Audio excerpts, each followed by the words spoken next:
When brutal dictator Pol Pot's Khmer Rouge took over Cambodia, he began rounding up Cambodians and imprisoning the ones that he didn't murder. One of those citizens was a man named Hang Gore, who had to hide the fact that he was a highly educated gynecologist. Gore and his family were imprisoned, forced to work in the rice fields. In 1978, Gore's wife began having contractions, but Gore knew that she would have to have a cesarean section or she would die during childbirth. He knew that if he told the soldiers what he knew, then they would realize that he was one of the highly educated.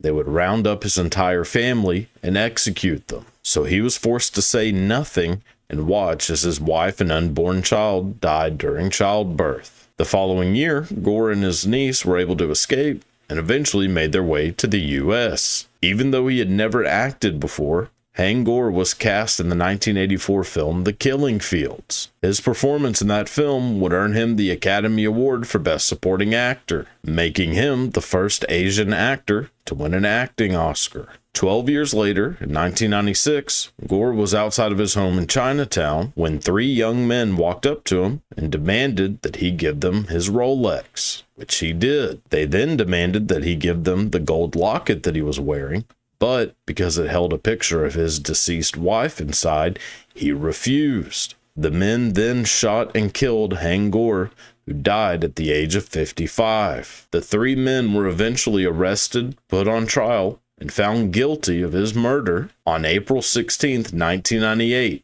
the exact same day that former Khmer Rouge leader Pol Pot finally died.